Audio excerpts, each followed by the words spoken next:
Hello guys, most welcome. हम कर रहे हैं कॉर्पोरेट अकाउंटिंग, चैप्टर नंबर चल रहा है फर्स्ट, लेक्चर नंबर है आज का 8। आज के लेक्चर के अंदर एक और बीकॉम बीबीए स्टूडेंट्स के लिए एक और इंपॉर्टेंट टॉपिक कर रहे हैं इस सब्जेक्ट में, जिसके एग्जाम में आने के चांसेस बहुत ज्यादा रहते हैं। थ्योरेटिकल क्वेश्चन इसके ऊपर बन सकता है। आज का टॉपिक जो है वो है बोनस शेयर। ठीक है, इशू ऑफ बोनस शेयर्स, या फिर इसको एक और नाम से आप जान सकते हैं, वो है कैपिटलाइजेशन ऑफ प्रॉफिट।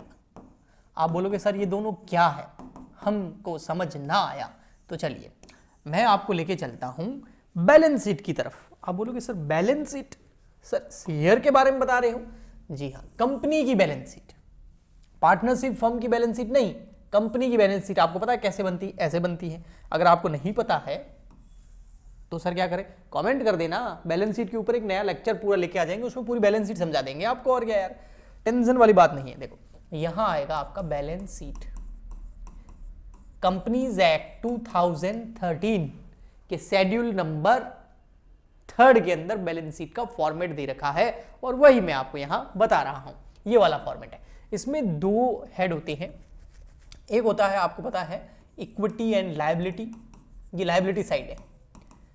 पर कॉर्पोरेट अकाउंटिंग पढ़ रहे हैं, इसका मतलब आपने फाइनेंशियल अकाउंटिंग पढ़ी है, आपने क्लास 12th में कंपनी अकाउंट पढ़ी होगी, तो आपने बैलेंस शीट का फॉर्मेट आपको पता ही होगा। फिर भी नहीं पता है तो कोई बात नहीं। दो हेड होते हैं, एक होता है इक्विटी एंड लायबिलिटी, एक होता है एसेट साइड में एसेट्स। ओके ठीक है, फिर यहाँ पर लायबिलिटी, इक्विटी एंड लायबिलिटी की टोटल होती है, फिर यहाँ पर होती है एसेट्स की टोटल। ठीक है, ओके हाँ सर होता तो है। अगर आपको पता है तो बोर नहीं करूंगा, मेन मुद्दे पे आ जाऊंगा। अब इसके अंदर आपको पता है हेड होते हैं, सबसे फर्स्ट होता है शेयर होल्डर फंड। मैं इसी की बात करूंगा, पूरी बैलेंस शीट तो यहाँ बताने वाला नहीं। Share holder fund, share holder fund के अंदर होता है बेटा शेयर कैपिटल, ठीक है, और फिर होता है रिजर्व एंड सरप्लस। ठीक है, तो मुझे बस इतना ही चाहिए इधर। और इधर आपके नॉन करंट लायबिलिटी होती है, करंट लायबिलिटी होती है, so non current asset sorry, और इधर होती है आपकी करंट एसेट्स। अब मैं मेन चीज पे आ जाऊंगा, सीए मतलब करंट एसेट, शॉर्ट में लिख रहा हूं। इसके अंदर एक होता है हेड, एफ नंबर पे होता है side, cash and cash equivalent.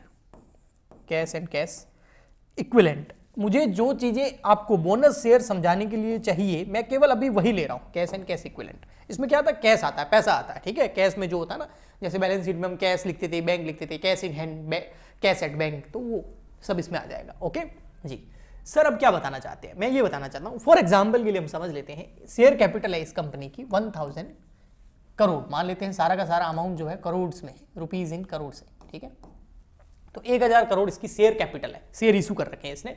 और रिजर्व एंड सरप्लस पड़े हैं 300 करोड़ के। कितने पड़े हैं? 300 करोड़ के रिजर्व एंड सरप्लस पड़े हैं। तो शेयर होल्डर फंड हो गया आपका 1300 करोड़ का। यस, इधर हमारे पास कैश भी पड़ा होगा, कुछ और भी एसेट्स होगी। लेकिन यहां आइए जरा, यहां ये जो रिजर्व एंड सरप्लस है, इसमें बहुत सारे रिजर्व एंड सरप्लस होते हैं। उसमें से कुछ ऐसे रिजर्व होते हैं जो अनएक्यूमुलेटेड होते हैं, जो अनडिस्ट्रीब्यूटेड होते हैं, ये कहना बेटर रहेगा, अनडिस्ट्रीब्यूटेड रिजर्व। थोड़ा स्लो पढ़ाऊंगा, लेकिन मैं चाहता हूं कि कॉन्सेप्ट क्लियर हो जाए, रट्टे नहीं मारने पड़े, इसलिए थोड़ा सा समझना। अनडिस्ट्रीब्यूटेड रिजर्व्स क्या होते हैं सर? अनडिस्ट्रीब्यूटेड रिजर्व्स वो प्रॉफिट का वो पार्ट होते हैं जो शेयर होल्डर को हमें प्रॉफिट डिस्ट्रीब्यूट कर देना चाहिए था डिविडेंड के रूप में, बट हमने शेयर होल्डर को डिविडेंड नहीं दिया। प्रॉफिट का हिस्सा हम शेयर होल्डर को देते हैं ना, उसको क्या बोलते हैं? डिविडेंड बोलते हैं। हर साल कंपनी को प्रॉफिट होता है, उस प्रॉफिट में से कुछ प्रॉफिट जो है वो हम शेयर होल्डर को बांट देते हैं, उसी को डिविडेंड बोलते हैं। क्योंकि जो भी प्रॉफिट हुआ है वो किसका है? शेयर होल्डर का है, इक्विटी शेयर होल्डर का है, वही कंपनी के रियल ओनर होते हैं। बट हमने क्या किया, कई बार उस प्रॉफिट को शेयर होल्डर में बांटा नहीं।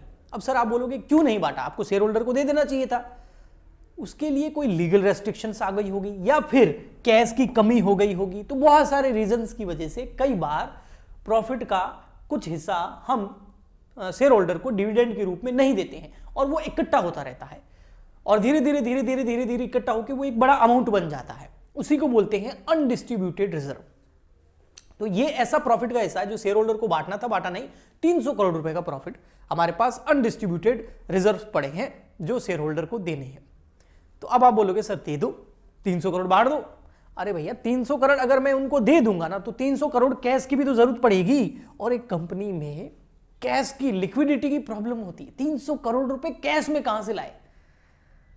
अगर 300 करोड़ रुपए कैश में अरेंज करने हैं तो ये बहुत बड़ा अमाउंट हो गया, तो वो कैश में अरेंज करना थोड़ा मुश्किल भी होता है और कंपनी के पॉइंट ऑफ व्यू सही भी नहीं होता है कि आप सारी लिक्विडिटी अगर डिविडेंड के रूप में दे देंगे तो फिर कंपनी में लिक्विडिटी रहेगी नहीं, कैश रहेगा नहीं, तो बहुत सारी प्रॉब्लम्स जो है वो जनरेट हो जाएगी।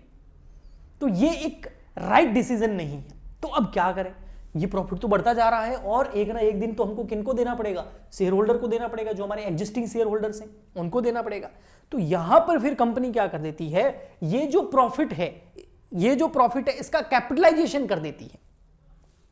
हेडिंग क्या डाली, कैपिटलाइजेशन ऑफ प्रॉफिट। ये जो रिजर्व है ना इसका क्या कर देती है, कैपिटलाइजेशन कर देती है। वो कैसे करेगी, बोनस शेयर इशू करके। कैसे, क्या मतलब हुआ सर, मतलब ये है 300 करोड़ रुपए एग्जिस्टिंग हमारे जो शेयर होल्डर है उनको देने हैं, बट हम कैश में नहीं देंगे।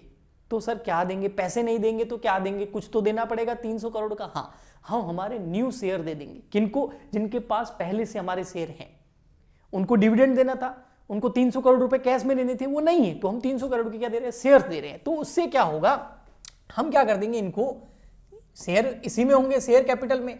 पहले से 1000 करोड़ के शेयर तो उनके पास है ही, अभी 300 करोड़ के शेयर हम और दे देंगे। तो यहां पर क्या होगा, ये जो रिजर्व सरप्लस है यहां से ये 300 गायब हो जाएगा और जो हमारी कैपिटल है वो कितनी हो जाएगी, वो हो जाएगी 1300 करोड़ की, और इधर से हमारा कैश भी नहीं गया। अब देखो आप, पहले भी लायबिलिटी की टोटल कितनी हो रही थी, 1300 करोड़, अभी भी कितनी हो रही है, 1300 करोड़। तो कोई इफेक्ट पड़ा गया नहीं, और कैश भी नहीं गया। आया समझ में, ओके। तो इसी को बोलते हैं शेयर इशू कर दिए 300 करोड़ के, और ये कैसे शेयर है, बोनस शेयर।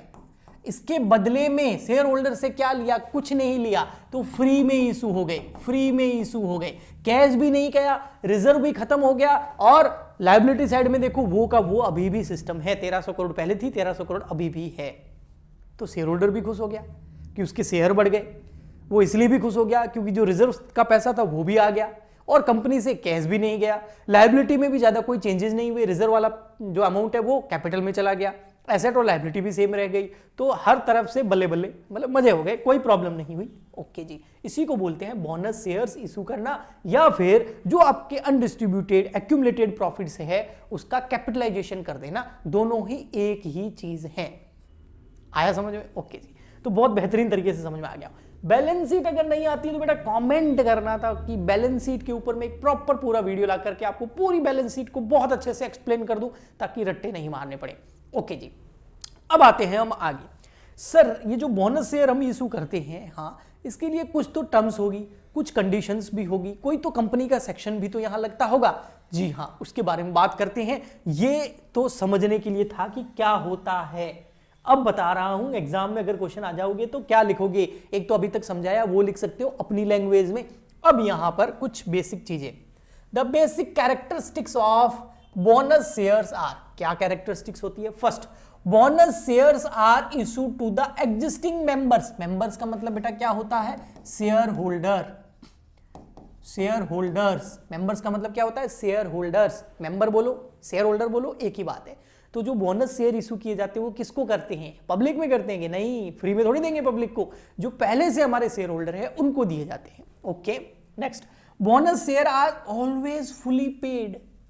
बोनस शेयर जो है वो फुली पेड होनी चाहिए। जैसे 10 रुपए का शेयर है तो 10 रुपए का ही दे दिया जाएगा पूरा मान के, पार्टली पेड नहीं हो सकते। और जो पहले से, देखो दो चीजें यहां पर, एक तो बोनस शेयर जो नए शेयर दे रहे हैं हम पुराने वाले शेयर होल्डर को, वो जैसे किसी के पास 100 शेयर है और हमने उसको 50 शेयर और दे दिए तो कितने हो जाएंगे, 150 शेयर। तो उसके पास पहले से जो 100 शेयर है वो भी फुली पेड होने चाहिए। अभी जो 50 शेयर नए दे रहे हैं उसको फ्री में बोनस शेयर, वो भी फुली पेड होनी चाहिए। यानी कि 10 रुपए का शेयर है, 10 रुपए का फुली पेड होना चाहिए, कुछ भी रुपया बाकी नहीं होना चाहिए। कोई कॉल्स वगैरह ड्यू बाकी नहीं होनी चाहिए कि अभी तक कॉल्स नॉट मेड, ऐसा नहीं होना चाहिए, फुली पेड होनी चाहिए।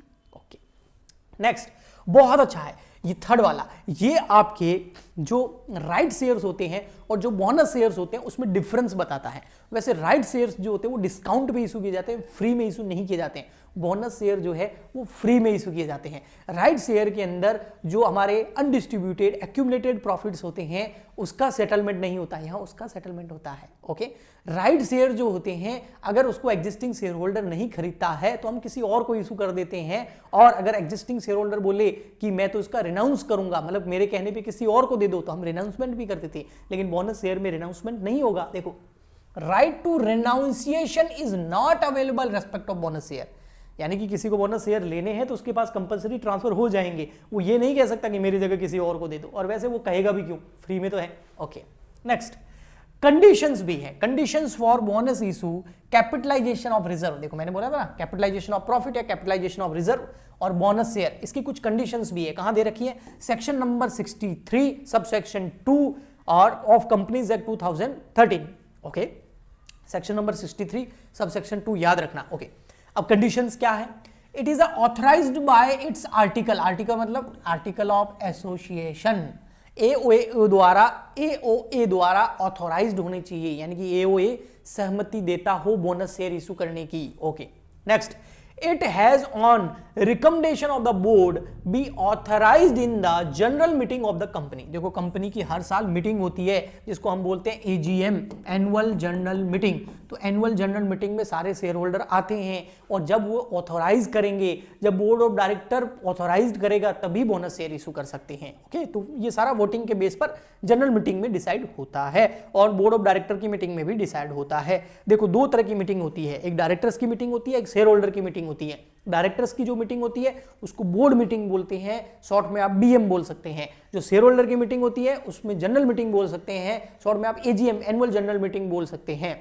तो जो बोर्ड ऑफ डायरेक्टर की जो मीटिंग होती है, डायरेक्टर्स की जो मीटिंग होती है, उसमें वे लोग रिकमेंडेड करते हैं एजीएम के अंदर कि हम बोनस शेयर इशू करना चाहते हैं, और एजीएम के अंदर जब सारे शेयर होल्डर उसको जो है वोट देके उस प्रस्ताव को पास कर देते हैं तब फिर आगे मामला चलता है और बोनस शेयर इशू होते हैं। तो ये पूरा प्रोसेस है इसका। नेक्स्ट, अब कुछ कंडीशंस, दो कंडीशन तो हो गई, आर्टिकल एओए द्वारा ऑथराइज होना चाहिए, बोर्ड ऑफ डायरेक्टर्स जो है वो रिकमेंडेड करेंगे और जनरल मीटिंग के अंदर उस प्रस्ताव को, उस प्रपोजल को पास कर दिया जाएगा। Third number, it has not defaulted in the payment of interest और principal in respect of fixed deposit और डेब्ट security issued by it.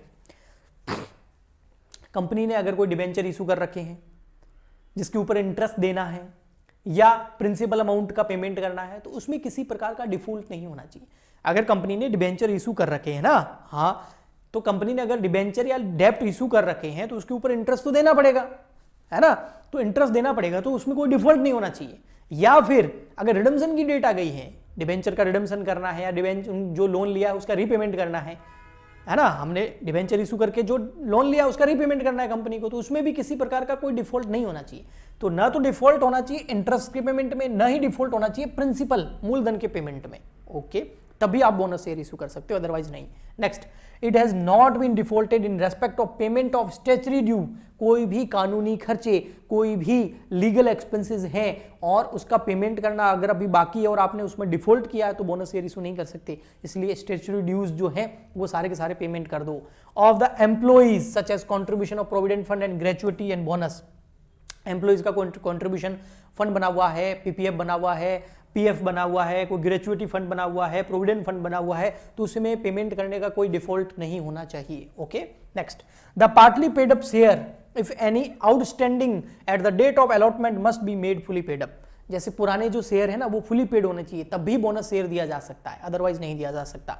Next, it comply with such other condition as may be prescribed, इसके अलावा और भी कोई भी condition companies act या फिर कंपनीज रूल 2014 जो अमेंडमेंट आते रहते हैं उसमें कोई और कंडीशन आ जाए तो उसको भी पूरी करना जरूरी है, तभी आप बोनस शेयर इशू कर सकते हैं, तभी आप मतलब कोई भी कंपनी बोनस शेयर इशू कर सकती है।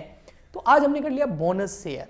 ओके, बोनस शेयर के बाद में हम एक छोटा सा लेक्चर और लेंगे नेक्स्ट में, फिर हम ESOP की ओर बढ़ेंगे और धीरे धीरे ये चैप्टर हम कंप्लीट कर देंगे। आई होप आपको काफी अच्छे से समझ में आ गया होगा बोनस शेयर या कैपिटलाइजेशन ऑफ रिजर्व या कैपिटलाइजेशन ऑफ प्रॉफिट। प्लीज ज्यादा से ज्यादा लाइक करें, शेयर करें, सब्सक्राइब करें, कमेंट करें ताकि हम आपके लिए ऐसे लेक्चर लाते रहें। मिलते हैं नेक्स्ट लेक्चर में, आज के लिए इतना ही, तब तक के लिए goodbye and thank you.